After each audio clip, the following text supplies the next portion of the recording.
Today's webinar, we will be introducing the Housing Asset and Resilient Policy Project, also known as HARP.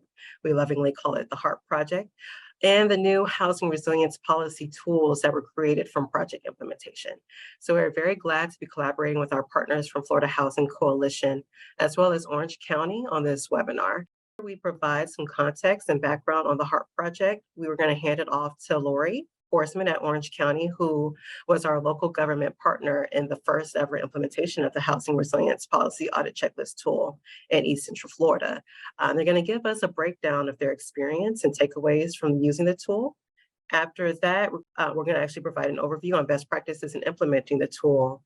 And following that, Florida Housing Coalition will dig deep in revealing how, from a regional perspective, some ways to best drive home your community's housing resilience goals using policy insights provided by engaging the Housing Resilience Policy Audit Checklist tool.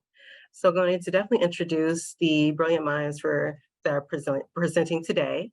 First, we have Jennifer Rupert, who is the Director of Resilience at the East Central Florida Regional Planning Council. She leads the Regional Resiliency Collaborative, known as the R2C, here in East Central Florida, and was the person responsible for the HARP project and a number of other projects that came from Resilient Florida funding. So she's going to give us some breakdown on the HARP project.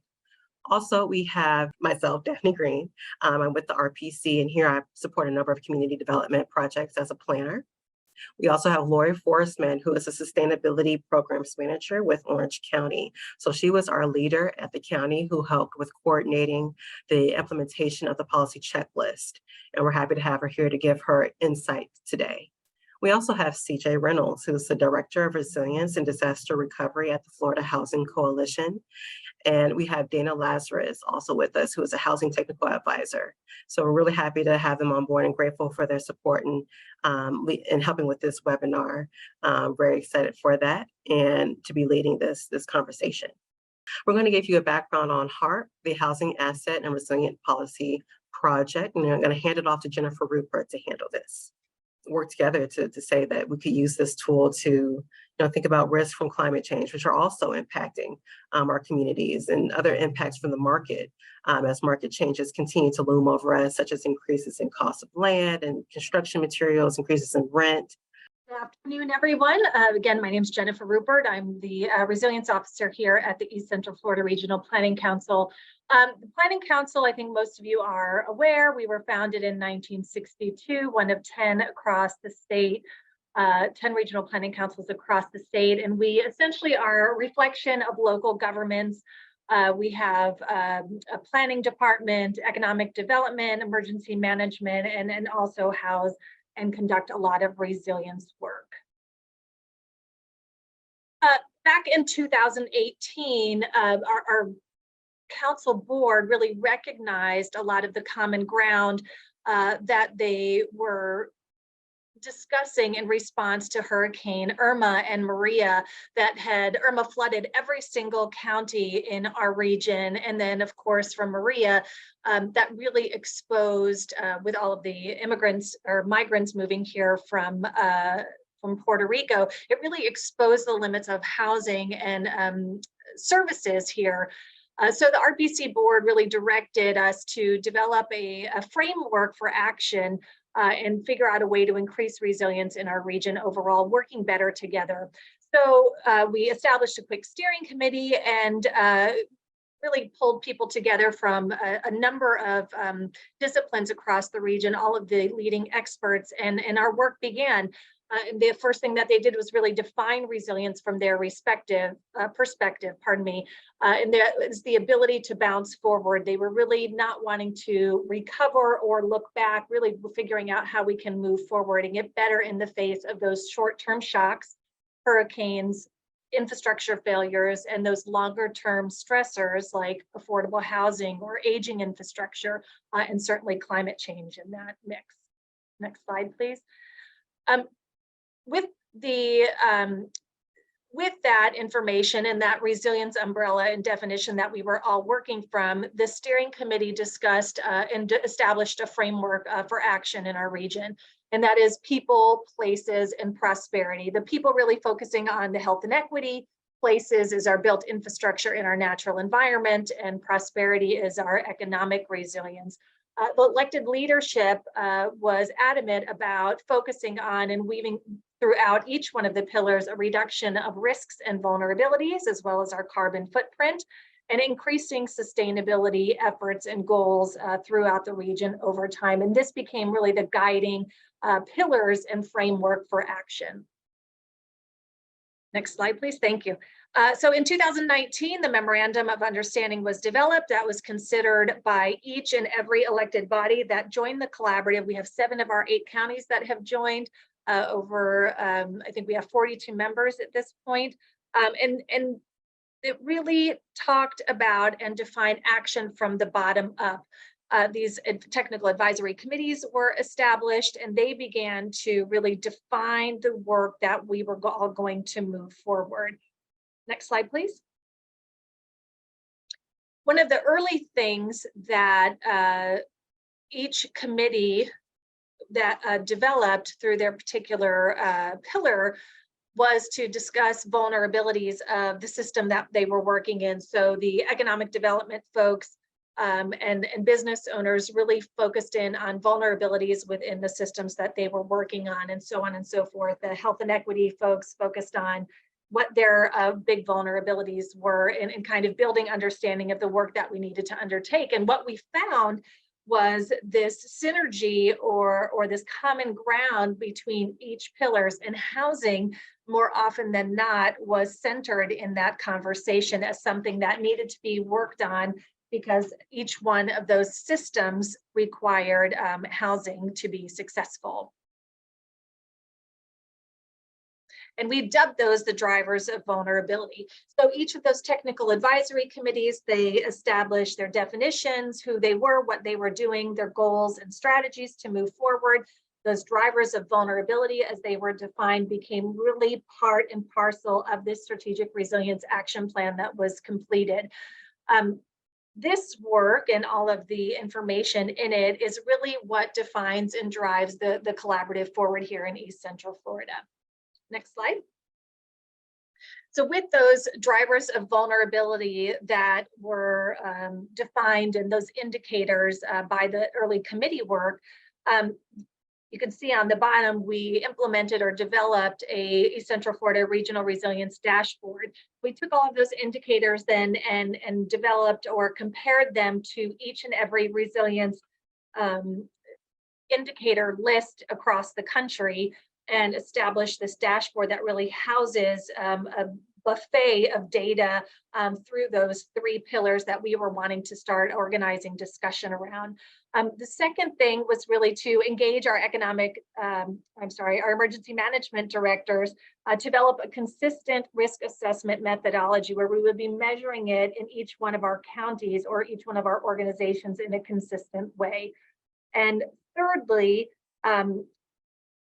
developed this idea about the HARP initiative, and that really was focusing on housing asset, which is the H and the A, and then a resilient policy component. So you'll see here the housing needs and flood vulnerability assessment was the first part, and then the second part was the housing resilience policy audit.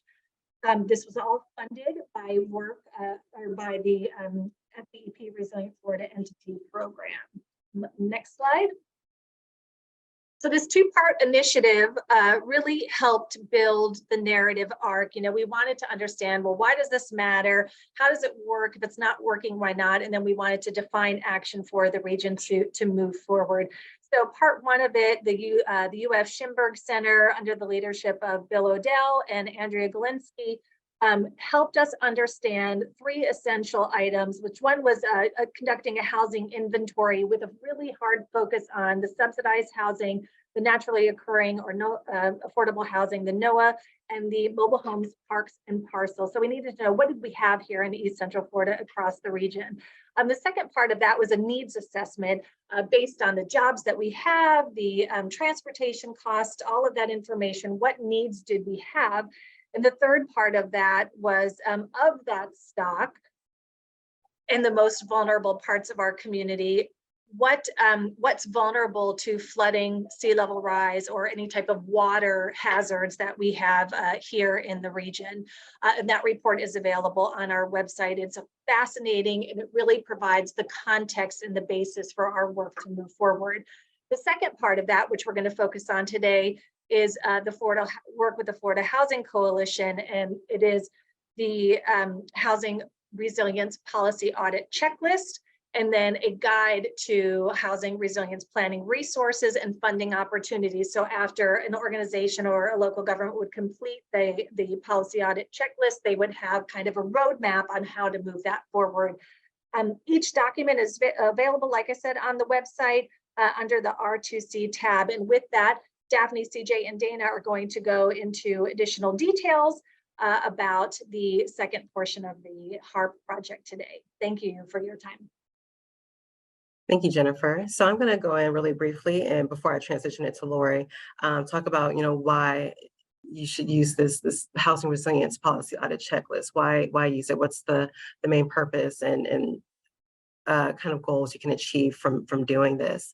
So thinking from a broader perspective, impacts from COVID-19 really stirred up increases in regional concerns over housing quality and accessibility among public, nonprofit, as well as private sector leadership for some time. And so we recognize this, and we want to think about how those who are interested in allowing for more housing resilience, housing hazard mitigation, we want to give them an opportunity. So using this tool will definitely allow them to think about their housing concerns a little bit deeper, as well as their resilience concerns. And whether they just be beginning their conversations about housing resilience or already have a few plans or similar policies on the books, I think that this tool is great for them, and using it because striving for effectively incorporating housing and resilience strategic planning, it demonstrates a community's commitment to protecting lives and property, and allowing for healthy continuity following extreme weather events, which we all know impact not only businesses, but also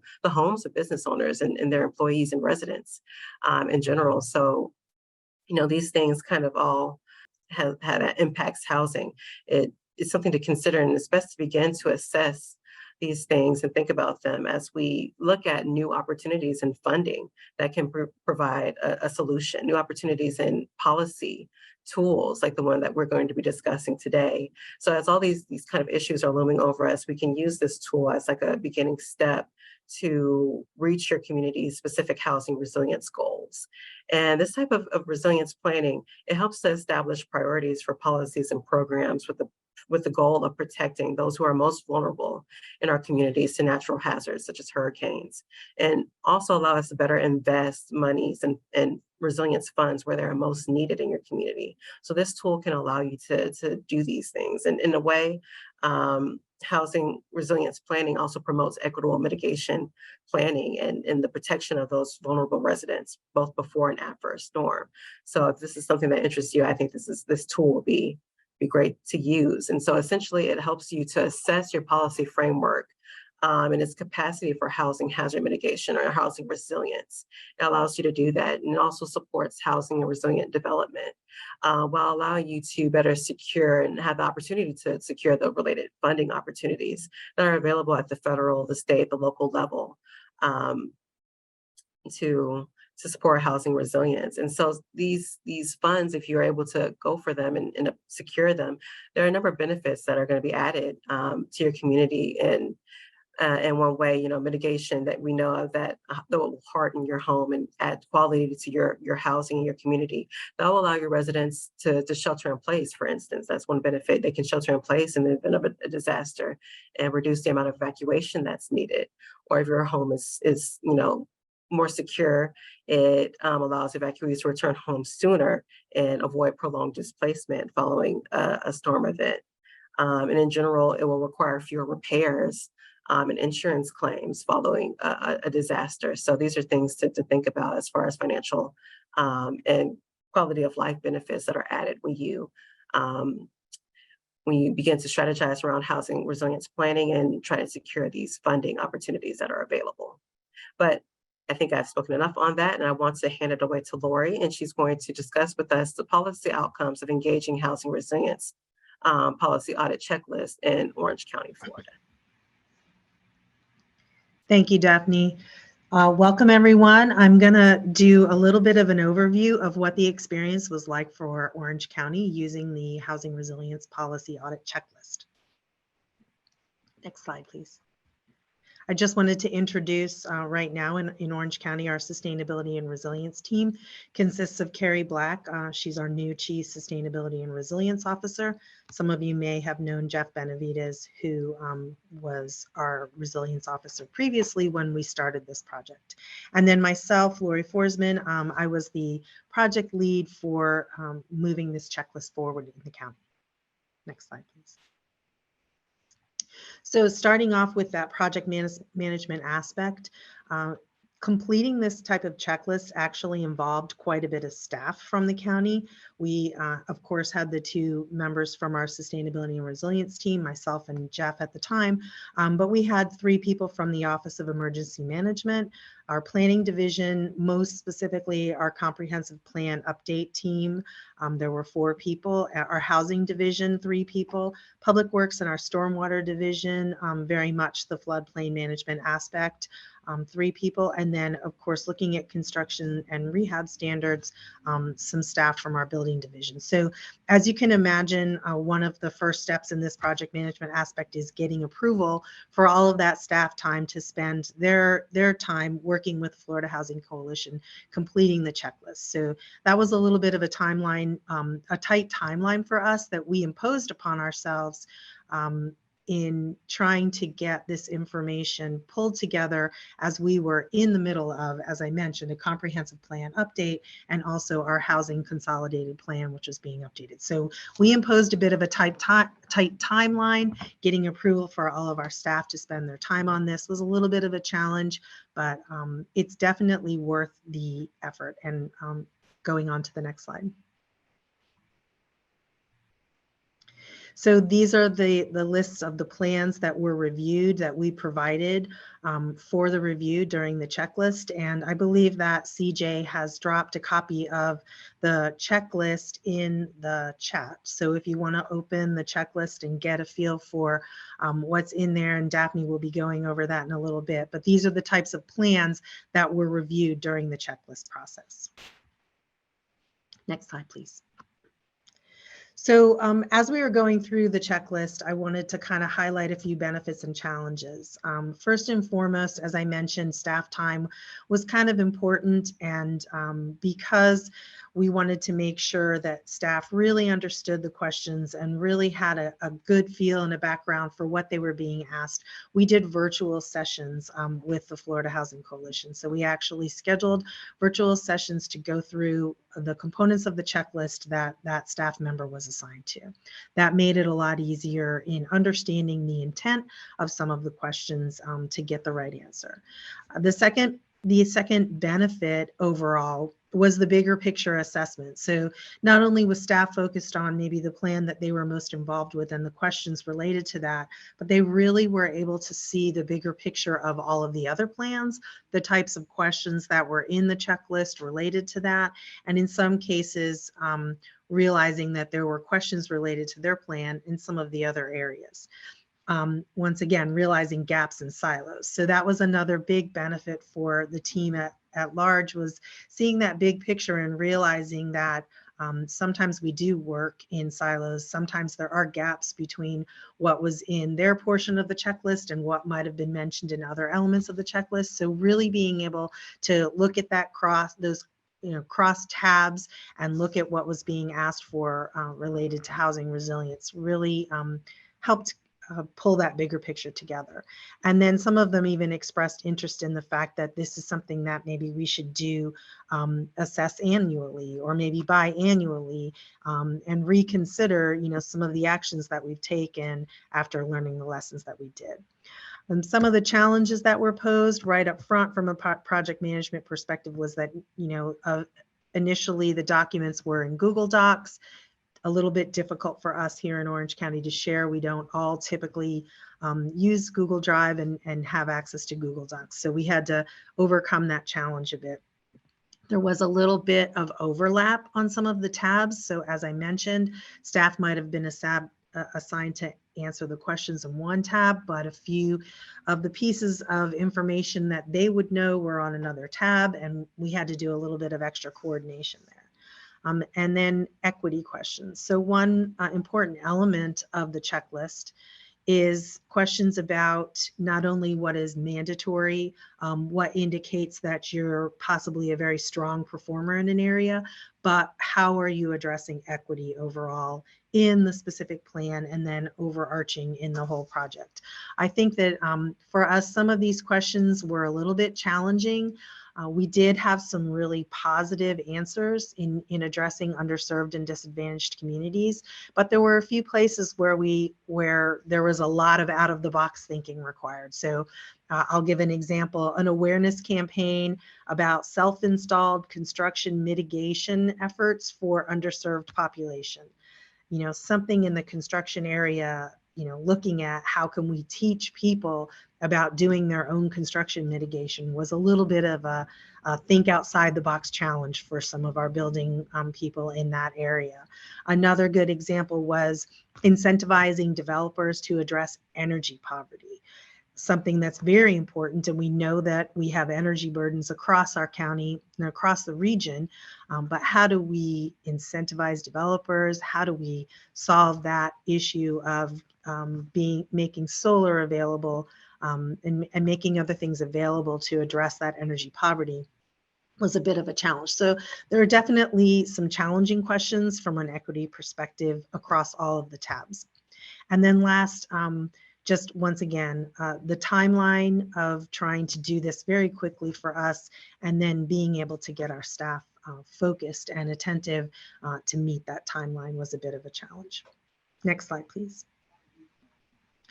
So another important benefit is not only the checklist itself, but the workshops that were associated with it. So through the course of the project, there was a kickoff workshop that really explained, you know, what was going to happen. But there were a series of workshops along the way, especially after one or two of the tabs got completed, so that the Housing Coalition could give everyone an idea of how we were performing and what kinds of questions had been answered and what were some of the challenges that we were facing.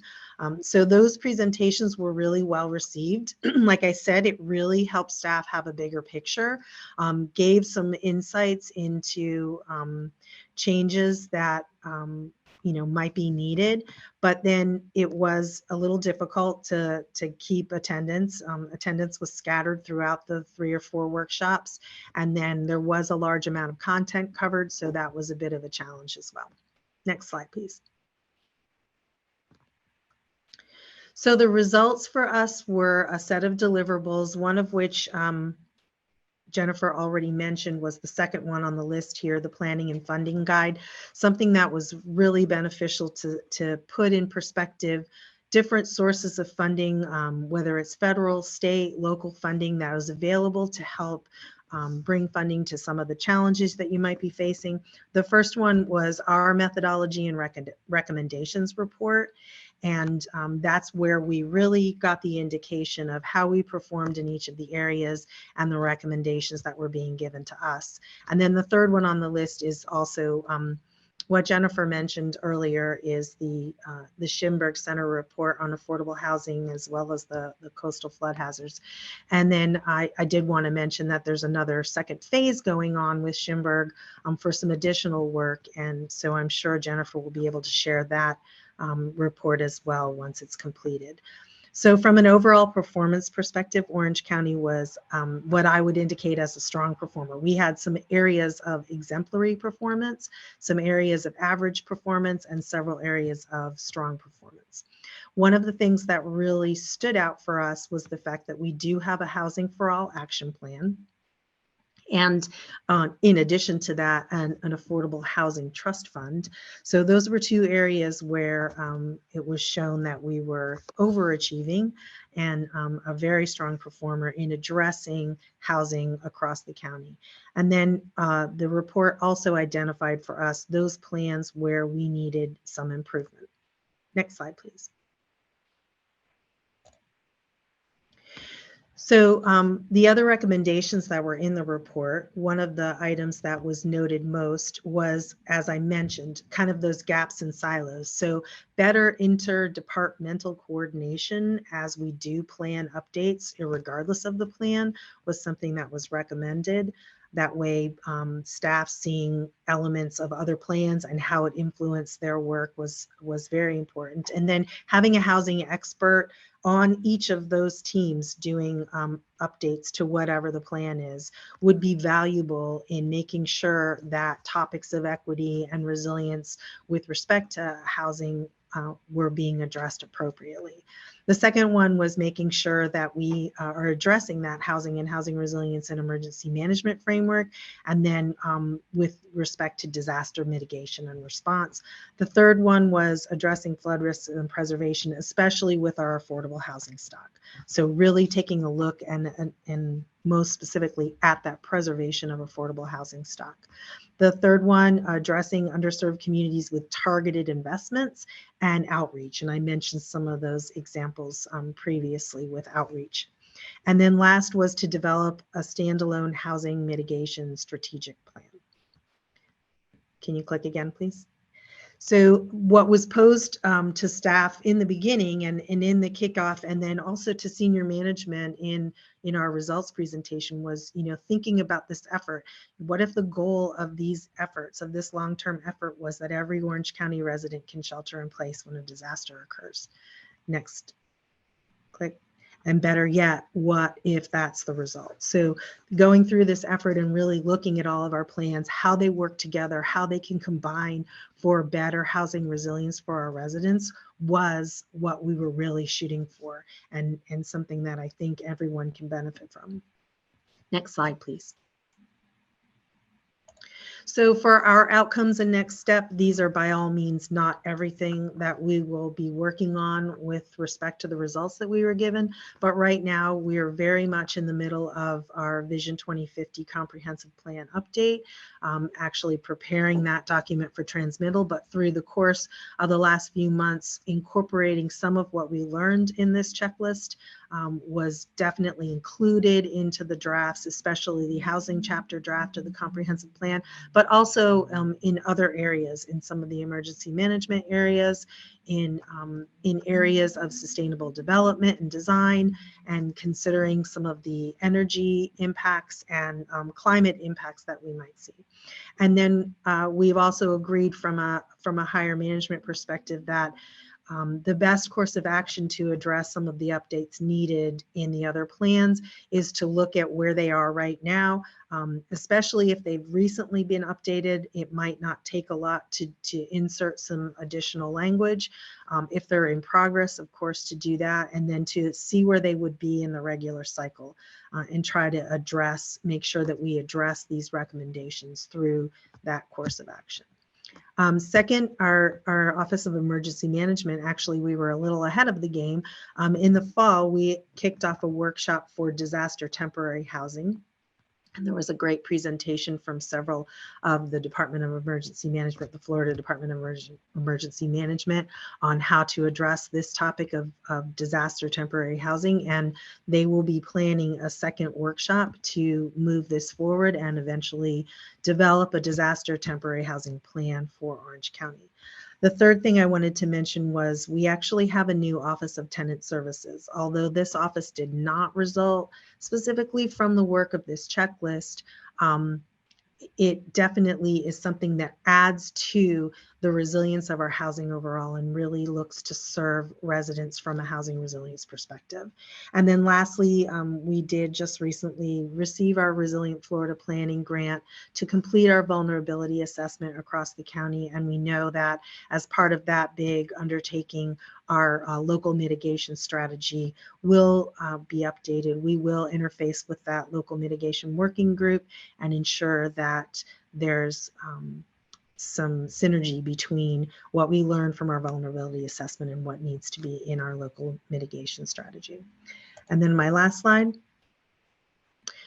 is just, once again, it was an overall very positive experience. We know that our staff really learned a lot about, like I said, the big picture and the silos and how interfacing during some of these plan developments can really bring about a better plan. We've got identified for us the areas that we need to work and address housing resilience.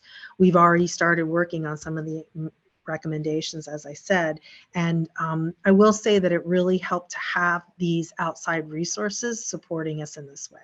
I don't think this is an exercise that we really could have taken on internally without the benefit of the Housing Coalition helping us, without the benefit of the checklist, and specifically without the benefit of those one-on-one sessions where things were really talked about and the topics were really addressed from a learning perspective. So once again, Orange County is very grateful for the investment in our housing resilience initiatives.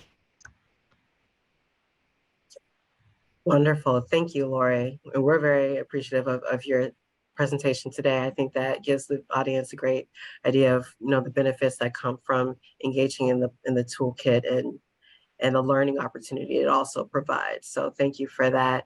I'm going to go ahead and transition to the overview of the Housing Resilience Policy Audit Checklist implementation process.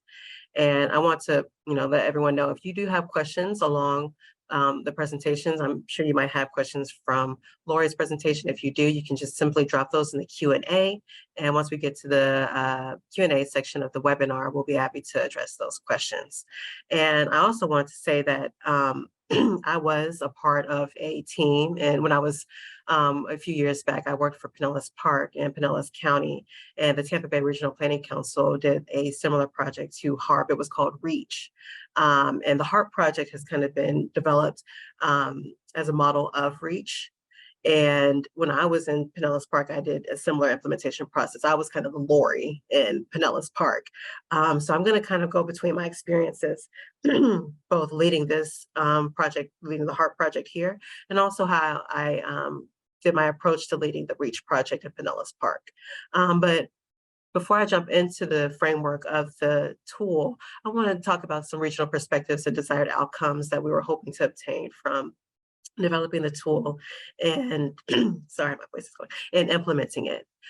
So we really want to develop this tool as a way to enable hazard mitigation to better consider housing at the local government level. And we knew that this kind of process might, for some, take a bit of a process change, a policy amendment process to their policy framework. And so generally that can happen in a slow way, as government can sometimes, you know, go in a slow way and return to a business as usual kind of mindset, or it can happen really quickly. And sometimes in both of those instances, it's easy to kind of lose sight of some important factors such as housing.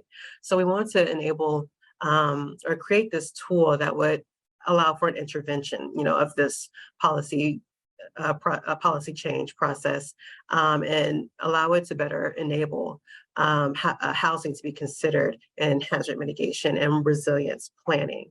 And so I think the tool does a great job of doing this. You know, from my experience at Pinellas Park and leading it here in the East Central Florida regional, in the East Central Florida region, it does this because it creates a roadmap really of all the policies and plans, programs that a local government leads, and it kind of lays it out for a group of people to really sit down and start to think about where, you know, some gaps exist. But really, the tool helps you emphasize opportunity for policy change, I think, and data, you know, incorporation over, you know, the gap kind of conversation. So we like to emphasize that this creates an opportunity for examining your policy framework and creating an instance where you can sit down and review your policy framework and think of what are some opportunities to strengthen it to better consider housing and support housing resilience.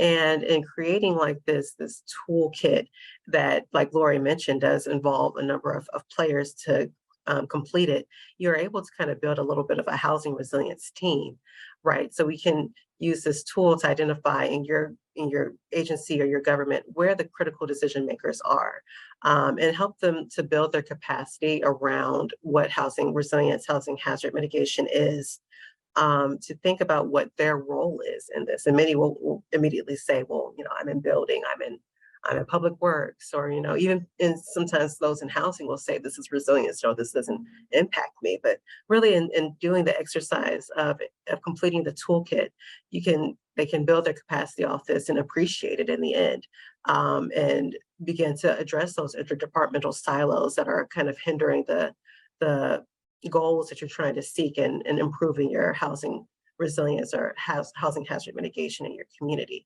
So I think this tool does a great job of doing this. And after we've completed it, I feel like Orange County has been able to benefit from that, and others can as well.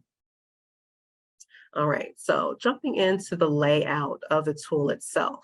So the tool is set up in an Excel spreadsheet, and it does include a number of tabs within it that walk you through the process of completing the checklist. And so it starts with, an About HARP tab. And this provides an overview of the goals and resources for the HARP project, and kind of explains how HARP, the Housing Resilience Policy Audit Checklist. It's a housing hazard mitigation and resiliency policy self-evaluation tool. It's this tool that functions as a questionnaire in a way, and is designed to inform disaster preparedness policies consistently through planning frameworks. And it does have an emphasis on preserving affordable housing and reducing the risk to people and property from climate change risks. So the first tab kind of opens up and gives you a background on HARP. And say that you come to the LHAP section, the Local Hazard Assistance Plan section.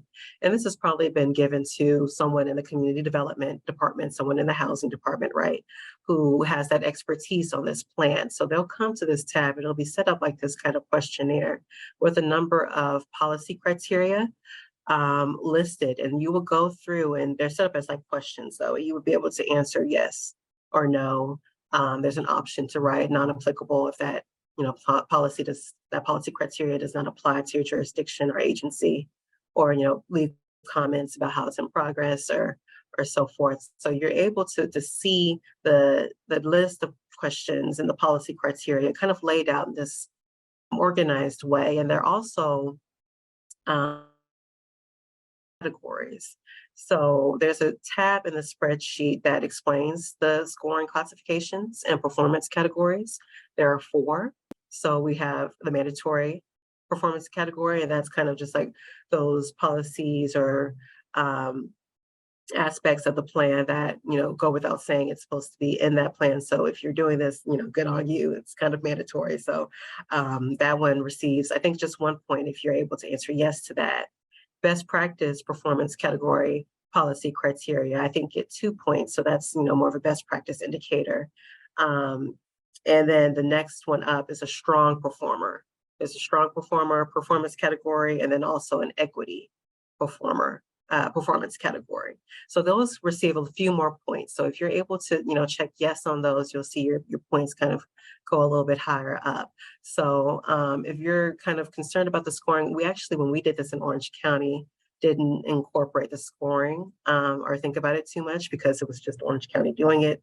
There was no need to score it and compare it to anyone else. So we just kind of used it as a way of gauging how the policies in Orange County, its capacity for housing mitigation or housing resilience. So if you want to do the scoring, good on you. If you want to just use it as an exercise to begin to gauge your policy framework, that's also great. And I remember when I was doing REACH, we did do the scoring, and coming back, I don't think, Orange County, they did great. I'm not remembering too many people. And that's, going to say a lot of jurisdictions are just beginning these conversations about housing resilience. So I wasn't surprised to see a lot of people or jurisdictions were having the same scores as Pinellas Park, and they were a little bit on the lower side. So if you're kind of thinking about the scores too much, I would recommend don't think about it too much. This is really just like an exercise you can take with your jurisdiction to begin the conversation on housing resilience and hazard mitigation. So the next tab goes over different policies, links to federal, state, and local regulations that were referenced for the creation of the toolkit, because this toolkit was very much so based on best practices research. So we make sure you have links to all the different policies that you can refer to as you're going through the checklist, which I think is very helpful. The checklist does a great job of building up your capacity for this. There's a tab on housing mitigation, best practices. There's a similar tab on addressing racial equity. So if there's a need to address that, you can use that to kind of frame people's minds on how this tool can allow you to address racial equity. That's great. And also it provides a list of all the plans that are going to be addressed in the toolkit. So it goes over the LHAP, the toolkit looks at the comprehensive plan, the local mitigation strategy. It looks at construction standards and building codes, and it looks at hazard risk assessments that your agency or jurisdiction might lead. So there's a tab that creates a list of all the plans that will be assessed in the checklist. And also a great tab that provides a list of stakeholders that you may want to bring onto your team to help you with completing the checklist. So Lori did a great job of bringing a number of people to complete each checklist. Like for planning, I believe she remembered saying about 3 people were on planning. So if you're needing help with kind of identifying who's going to be the policy area expert that's going to complete each of the tabs, there's a tab called stakeholder engagement that will help you with identifying them.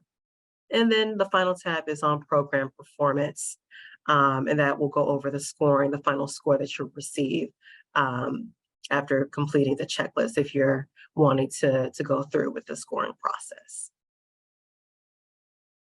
So here's a look at the comprehensive plan, the questionnaire kind of portion of the checklist. So it has a number of questions, as you can see, and you do have the option to say yes, no, non-applicable, this is in process, something is updating, like for instance, with Lori, they were in the process of updating their comprehensive plan. So if you need to leave comments or say something like, oh, it's in process, you have that option to do that.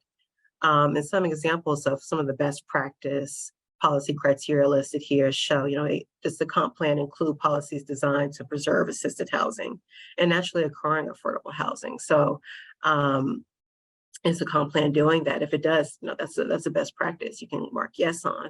A strong performer kind of example is, does it establish funding strategies and initiatives for housing mitigation activities? Does it even have funding strategies available or in existence to think about that?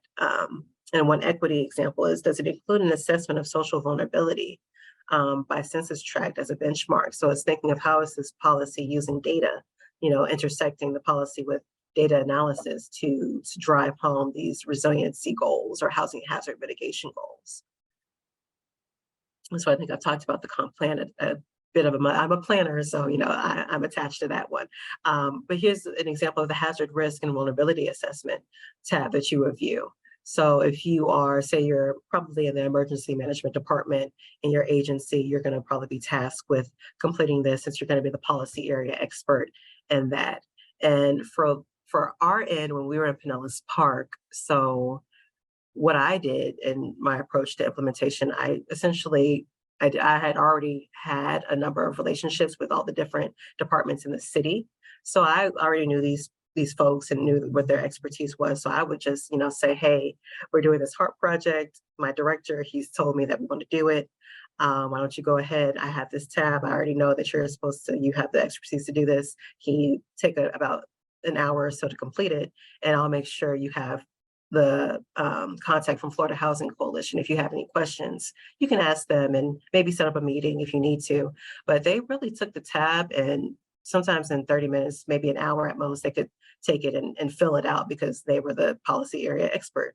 And they would fill it out and give it back to me. And I set up a meeting with, I think, Alyssa Plancher with Housing Coalition, and that's who we were working with. And we had like a final meeting and we did an overview of what our findings were. And it was great. It was a great learning opportunity. A lot of people understood that this work was important and appreciated the opportunity to think of it from this standpoint. So it was a really great learning opportunity. And there's a number of ways you can go about implementing the completion of the checklist. That's just an example of how we did it in Pinellas Park. So again, this does take a bit of process implementation planning. So, Lori, she appreciated having the opportunity of having one-on-ones with her staff members and with Florida Housing Coalition and enabling the checklist to be filled out. In our instance, we kind of allowed the checklist to be sent to the policy area expert in our agency. They filled it out, returned it back to me, and then we continued the process of engaging with Florida Housing Coalition so that we were able to complete it and got our input, our findings on some best practices or next steps we could take to drive home the findings from doing the exercise. So, you want to think about the best way of going about this and create a plan on how you want to implement the checklist. And it might work differently for each jurisdiction. That's fine. But I'll say that it does include needing to educate and kind of orient the stakeholders who you'll be working with, those policy area experts.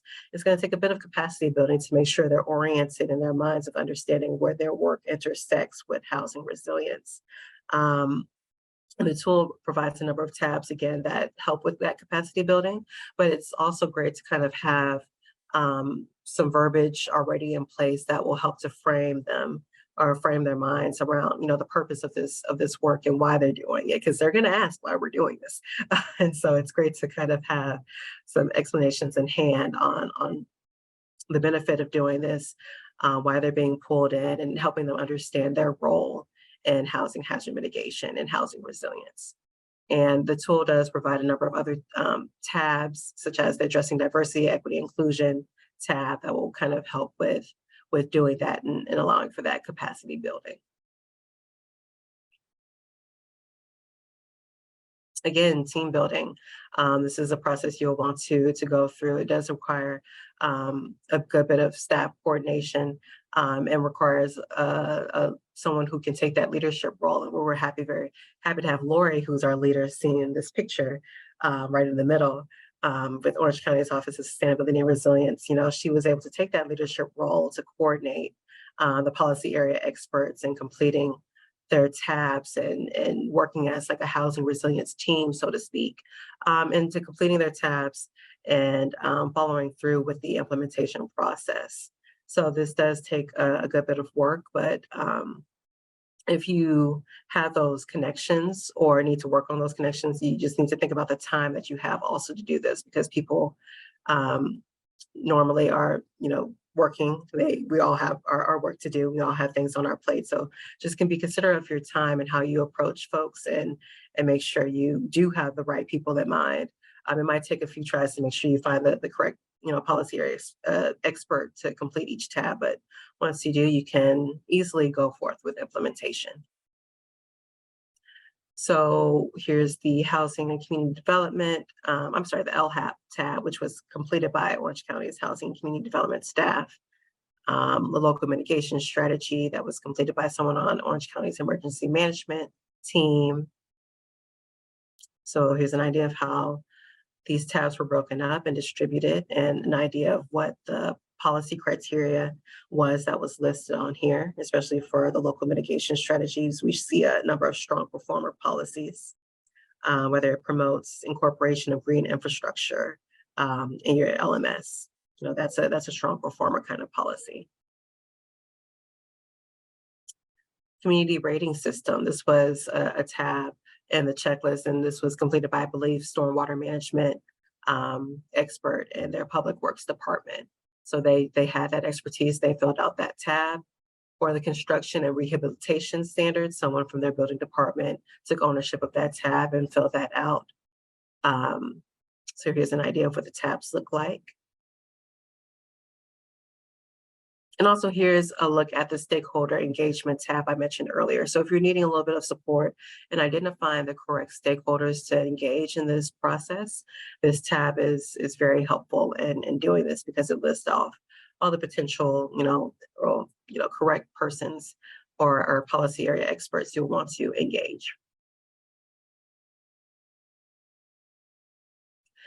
And so at the end of the process, when you finally, completed each of the tabs, and if you're wanting to do the scoring process, you've received your scores, working with us, you're able to better understand where your policy opportunities lie in regards to strengthening your policy framework to support housing resilience and housing hazard mitigation.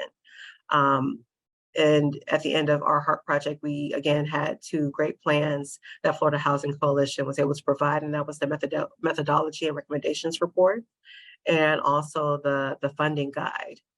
So once you have your policy opportunities revealed to you, it's like, okay, so we might need some funding to enable that policy change, that programming development and so forth. So you had the funding guide that will kind of step by step help you with attaining that funding that will support your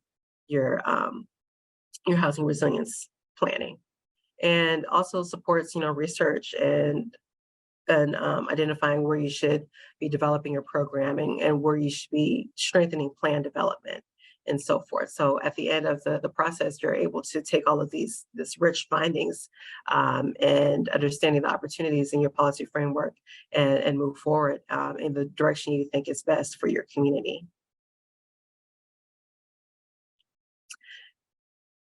And so finally, my last slide, I'm going to just talk about some key takeaways we had from implementing HARP in our region and working with Orange County. So first, it definitely taught us the importance of refining your approach and considering your partners, the different aspects of their community and how that might impact the implementation of the checklist.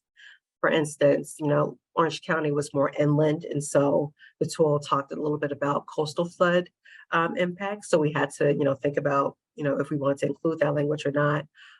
We also, as Lori mentioned, it became an issue or something to consider how the members who are going to be completing the tab, how their time would be used and if it would be allowed for them to use time to do this. So you had to kind of go through that red tape and think about the structural organization of the jurisdiction and make sure you're playing well with them and that they're able to participate in a way that's favorable for them and how they're structurally organized. And also thinking about policy horizons and those goals that are on the horizon to be fulfilled, such as their updating of their comp plan. If this is a good opportunity or good time frame for them to implement the checklist, and I would recommend that they do that if they have like a land development code update on the way or comp plan update on the way. Definitely consider these things as you're approaching a partner and working on your implementation of the checklist, because they may have an impact on the process. The second, it taught us how to better identify policy action, where to identify those via the checklist, and how to substantiate the need for process change to support housing resilience based off the findings of that checklist. So once you have your findings from completing the checklist, this allows for you to substantiate the need for policy change. Just as Lori mentioned before, when they completed this, they said, well, maybe we should do this, again, maybe we should do this annually to make sure we are staying on top of the goals that we're trying to reach. And this tool helps us do that. It helps to really substantiate the need for that process change, as well as monitoring, the policy change that can help you reach your housing resilience goals. And then this also gave us an idea of how to create an avenue of intersecting policy development with data analysis. So there's absolutely, we want the tool to encourage you to go forth and conduct more vulnerability analysis. Think about the housing in your community that's a little bit more vulnerable to climate change risks, conducting hazard analysis and tying that into the plans and policies and programs that you are enacting so that they're substantiated by that data analysis. So those are our main takeaways from the process. And with that, I think my section is complete, and I'm going to hand it over to Dana and CJ at the Florida Housing Coalition for the Digging Deeper section. Thanks, Daphne. All right, thanks so much to, well, first to the East Central Florida Regional Planning Council for bringing us on to this project and for seeing the value in housing as a critical asset that needs to be mitigated for and assessed. So this was a really great project to work on. And so today I am going to do an overview of the big takeaways from the processes that the Florida Housing Coalition has embarked on with this particular project with the East Central Florida Regional Planning Council and with the REACH project in Tampa Bay, kind of pulling it all together and providing some of these big ideas. Some of them are big, but some of them are not as resource intensive, and they're just really important things to consider for mitigating for the impacts of shocks and stressors on our vulnerable housing stock. Next slide, please. And so First, I'm going to give an overview of the broad scale takeaways that my team uncovered through the policy checklist process in those 2 regions. And then CJ is going to tie it all together with why these things are important for housing resilience overall, and she's going to provide some steps you can take towards that end. So what I mean by broad scale is that we were asked to identify regional takeaways for 2 regional entities, and then we looked at and then we consolidated those takeaways so that we could report them back to you all today with some recommendations that can apply to any region or local government in the state of Florida or possibly even beyond. Next slide.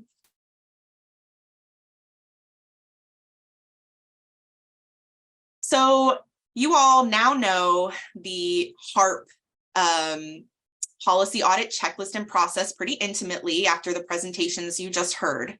So the Florida Housing Coalition developed that checklist and process using the REACH checklist as a foundation.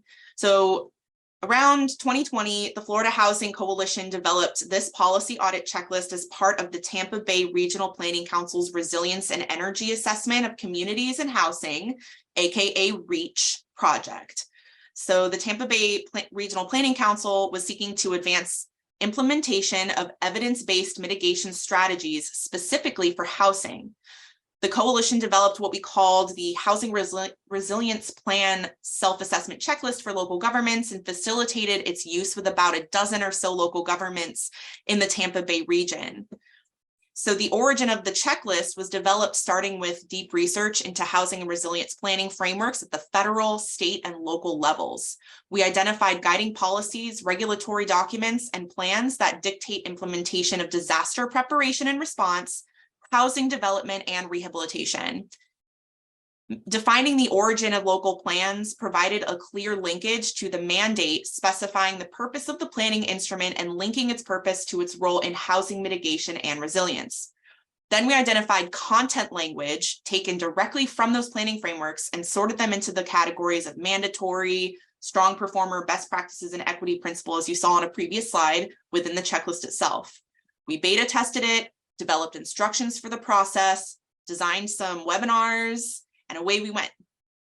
So the HARP East Central Florida Planning Council checklist and process was built off of that foundation and made better through the iteration of its use. And so the following slides are the big takeaways from both of these processes in these 2 massive regions. Next slide, please. So the first broad scale recommendation I'm going to speak on today is the importance of increasing meaningful engagement with residents about housing mitigation. So we recommend establishing a robust public outreach and engagement program that does several things. Prioritizes equitable distribution of resources.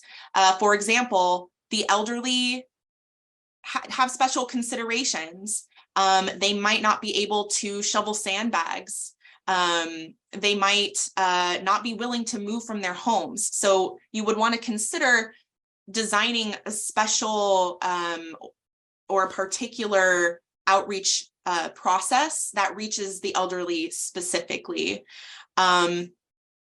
This outreach and engagement program will educate residents about housing hazard mitigation, disaster preparation and recovery, and insurance. What insurance is available to them, the importance of having flood insurance, that kind of thing. And this is an interesting one, reduces incidences of heirs property through estate planning. Estate planning is really important for vulnerable communities, especially post-disaster. Without a title or proof of ownership of the home, they cannot receive certain types of assistance like FEMA assistance sometimes. So that should be included in your outreach program. Code enforcement can engage residents and provide information and resources about housing hazard mitigation to address violations and prevent citations that may result in liens. So you can provide training and materials to code enforcement teams to engage your residents, and when appropriate, provide information and resources about housing hazard mitigation to address violations and prevent citations that can result in liens, especially during the post-disaster code enforcement process. So a couple small things to note on that. The Disaster Recovery Reform Act of 2018 basically amended the Stafford Act and authorized FEMA to provide assistance to state and local governments for building code and floodplain administration and enforcement, including inspections for substantial damage compliance, and base and overtime wages for extra hires to facilitate the implementation of enforcement of adopting building codes for a period of 180 days after a major disaster is declared. So this policy is enacted through FEMA's Public Assistance Program. Additionally, the Biden-Harris administration launched the initiative to modernize building codes, improve climate resilience, and reduce energy costs in June 2022. So there could be funding or programs available through that act. Finally, the Hazard Mitigation Assistance Program and Policy Guide, Codes and Standards was updated in 2023, and you can find some updated guidance on code enforcement and mitigation in the 2023 HMA Guide. Next slide, please. The next broad scale recommendation is ultimately we need to reduce reliance on resource limited nonprofit organizations to lead long-term recovery efforts by developing robust housing hazard mitigation programs and prioritizing housing mitigation to strengthen the housing stock. One way to go about doing this would be to consider doing a housing hazard mitigation strategic plan or a housing hazard mitigation program to institutionalize housing mitigation coordination and ensure consistent language and policies. As part of your housing hazard mitigation strategic plan or exercise, you could develop a list of upcoming plan update deadlines across your local government's planning framework, review the process to amend those plans for incorporating consistent policies, goals, and objectives specific to housing hazard mitigation. And you could consider establishing an interagency roundtable that includes plan experts. Also, engage the State Floodplain Management Office to evaluate whether flood hazard areas warrant higher construction standards that exceed the Florida Building Code. If higher standards are warranted, you can request assistance to develop a technical amendment. So changes to local floodplain management regulations are often necessary to both account for specific local flood vulnerabilities and to properly coordinate with the Florida Building Code.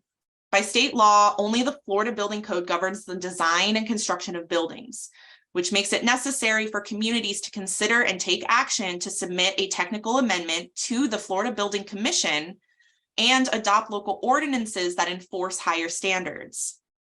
A model ordinance that is coordinated with the Florida Building Code and satisfies the requirements of the National Flood Insurance Program was developed by the State Floodplain Management Office of the Florida Division of Emergency Management, or FDEM, which serves as the state coordinating agency of the National Flood Insurance Program.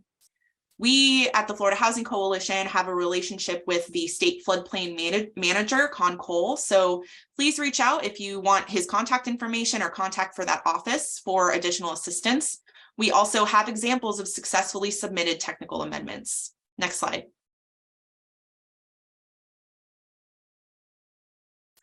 The next recommendation is to facilitate coordination between emergency management and housing departments to incorporate housing as part of the emergency management framework and resilience into housing. So one of the things that we found across both regions was that consistently there wasn't the strongest language to ensure mitigation and resilience of housing in those plans that traditionally deal with housing, like the consolidated plans, the LHAP, the housing element of the comp plan, for example.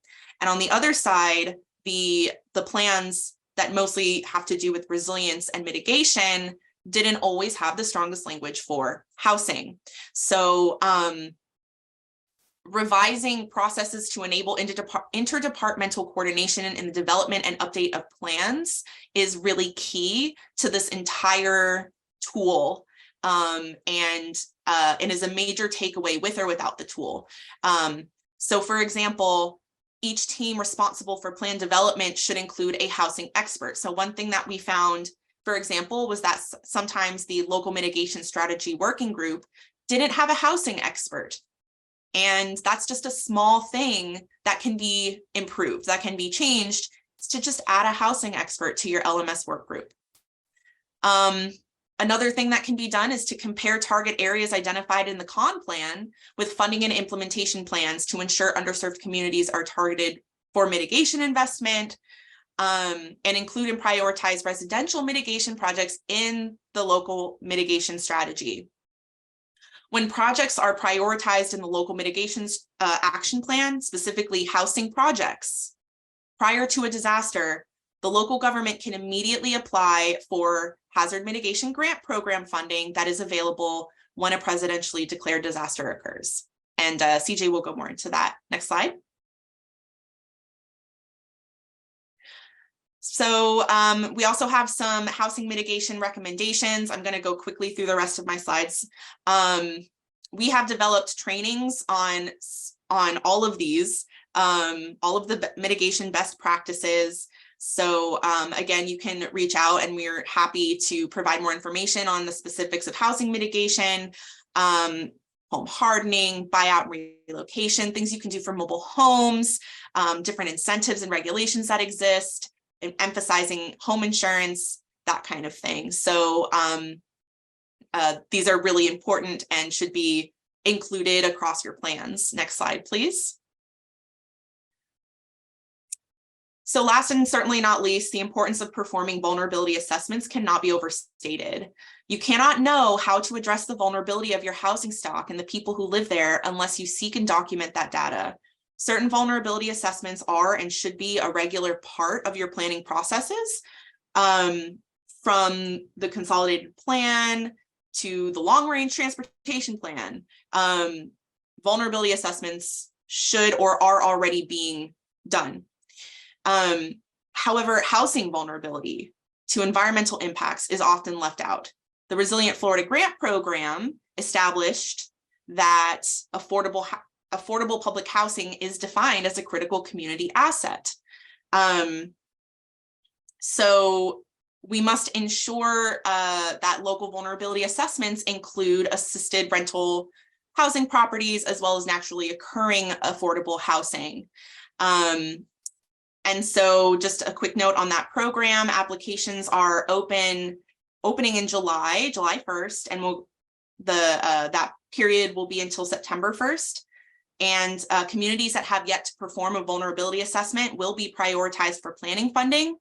And local governments are eligible to apply for implementation project funding after conducting a vulnerability assessment. Next slide, please. And then these are just a list of vulnerability assessments that we do recommend our local governments and regions carry out, from broad scale vulnerability of housing within the special flood hazard area, all the way down to the vulnerability of the buildings themselves, and then down to the vulnerability of underserved populations and who lives there, using layers of maps and different vulnerability assessment tools.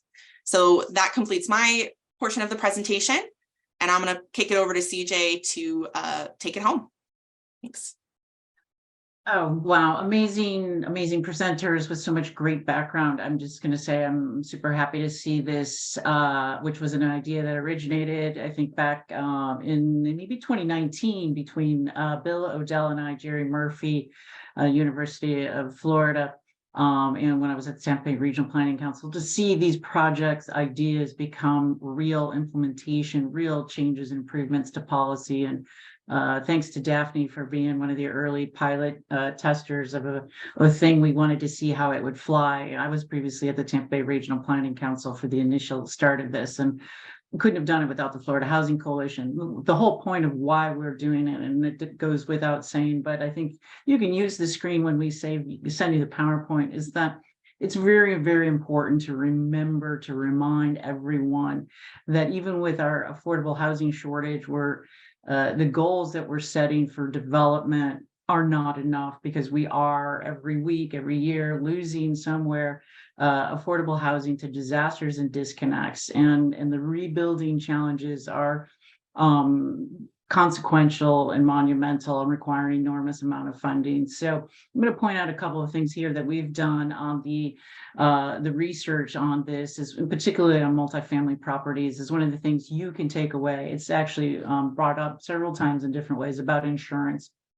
Identifying whether your multifamily properties that you're overseeing have sufficient insurance and have flood insurance. So this is going back 10 years, but for Hurricane Sandy, they were identified that 3 housing authorities in different states did not have flood insurance for 72 buildings that needed it. Now, we see on a lot of things for single family residential, those that are required to have flood insurance are pretty good. But when you're in an area where you're not required to, we know that there's a lot of people who are not using it. So if you have the opportunity, take a look and initiate a program to look at your multifamily. And we'll talk about the integration later, and of course the insurance issues of single family residential, and particularly low income, is consequential. Next screen, please. So just wanted to show you the graphs. You've probably seen it over and over again. Some of you are probably living this, but from the 2 hurricanes that impacted us in 2022, the swath of counties. And this Ian also mirrored what happened to many through Irma back just 5 years ago. So the importance of it is that many of the inland counties, rural areas, experienced massive amounts of flooding inland. So this wasn't just about the 10-foot wall of storm surge that came in through Lee County, but understanding that when anyone asks, should I have flood insurance? The question is, are you living in Florida? The answer would be yes, then, right? Because this is what we need to do, is help people focus on that we're all at risk in some level. Next screen, please.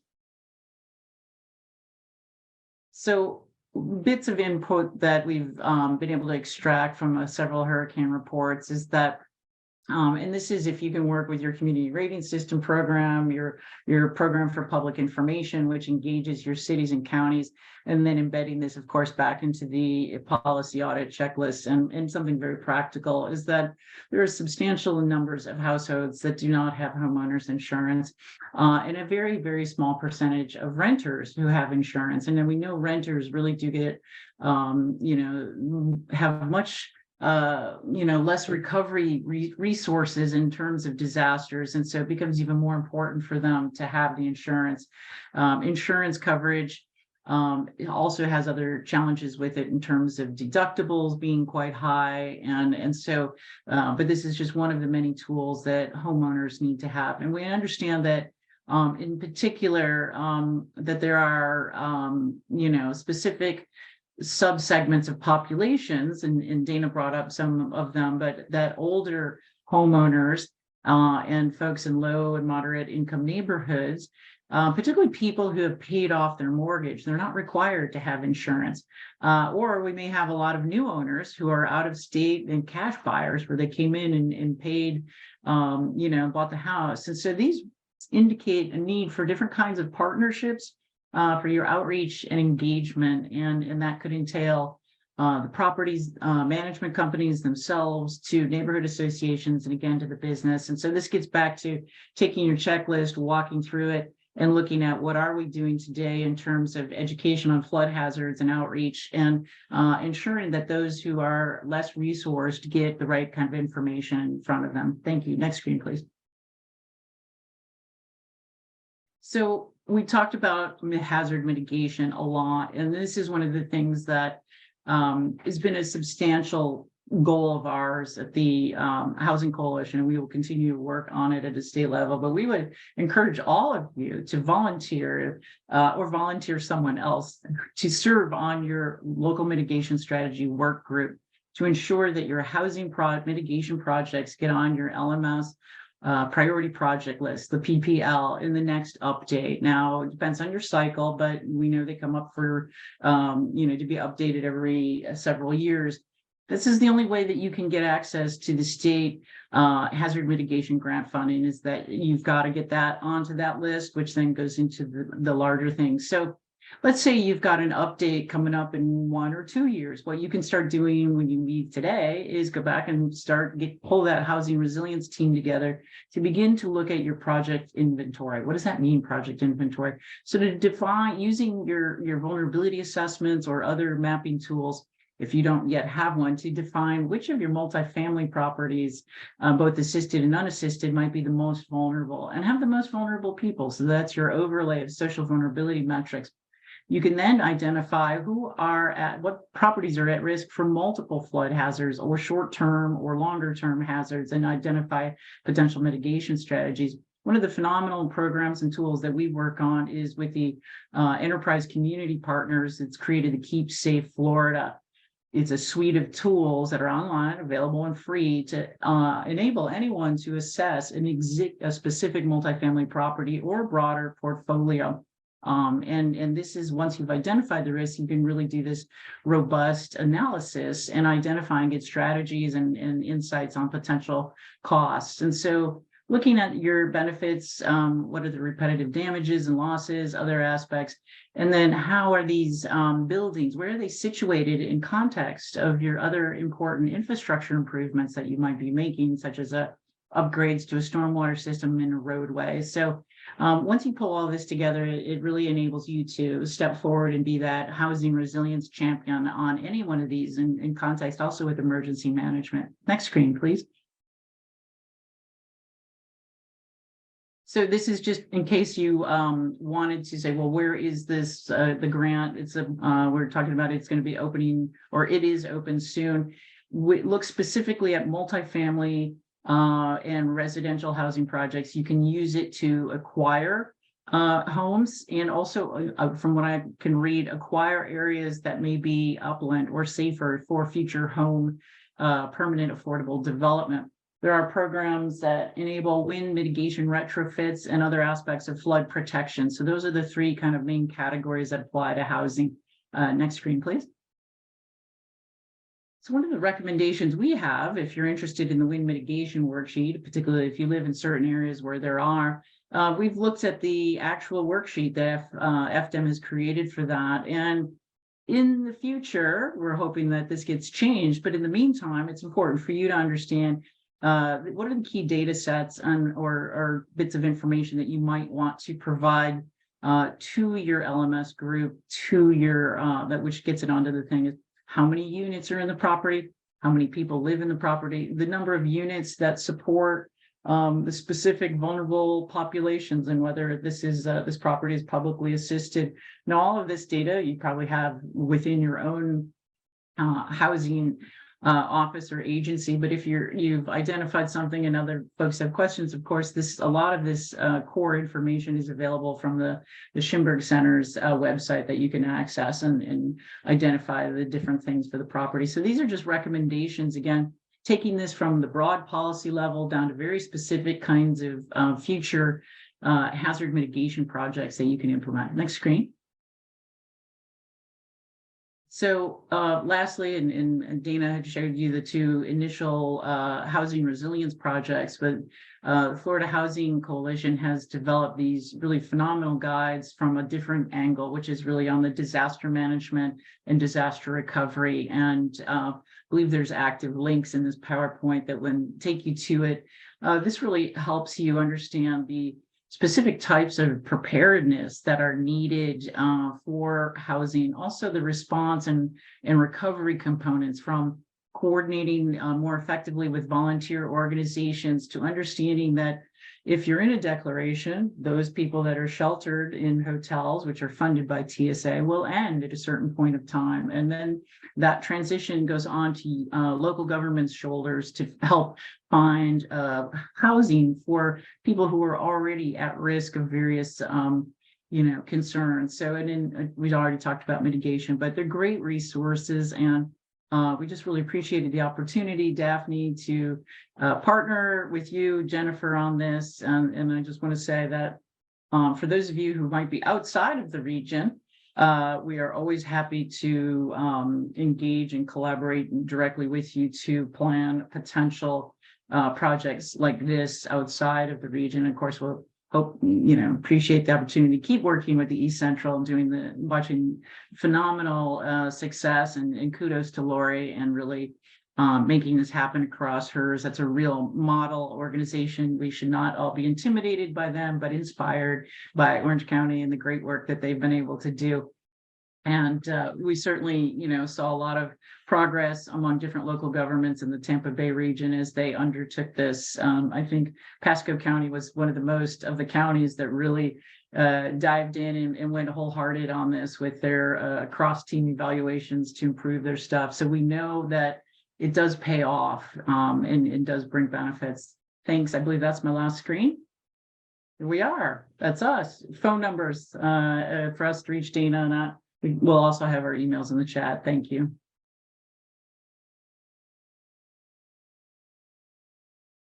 Great. Thank you so much, CJ and Dana, for that wonderful presentation. That was really, really informative. So we're going to go ahead and kick into the Q&A portion. We only have about 5 minutes left, but we want to do one last poll and kind of get your ideas on the last question. Let me see. Oh, this is in the poll. Let me go to the polls. All right, so we're going to do one last poll, and then we're going to go ahead and do the questions. So based on today's presentations, would you be interested in learning more about the Housing Resilience Policy Checklist? And I believe I see someone's hand up. If you want to go ahead and answer your question to the Q&A, we can go ahead and answer that question you have. It's Bill Odell. Bill, I just allowed you to unmute yourself. Okay, thank you. You got Listen, I just want to tell y'all, one marvelous presentation followed another in this meeting, and I so appreciate the time y'all spent preparing for this. There's just one problem. Daphne didn't give us 10 seconds at the end of each presentation to chat and cheer and whoop. And so I was just wondering if you could insert a standing ovation at the end of each presentation within the recording. So it's clear how much, there was just so much information. It was so dense, but it was so well done. Thank you all. Thank you, Bill. I appreciate it. Next webinar, we'll think about adding that in, so you get the chance to cheer on. I'm going to end the poll. See that majority are interested, and no, not a no in sight, all maybes and yeses. So very, very happy with those results.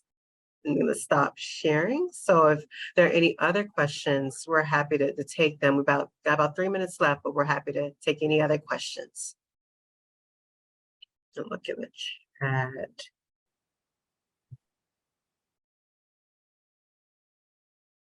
Okay, Florence, we're happy to provide you with a copy of the presentation and the checklist for sure. Let's see that comment. Oh, thank you, everyone.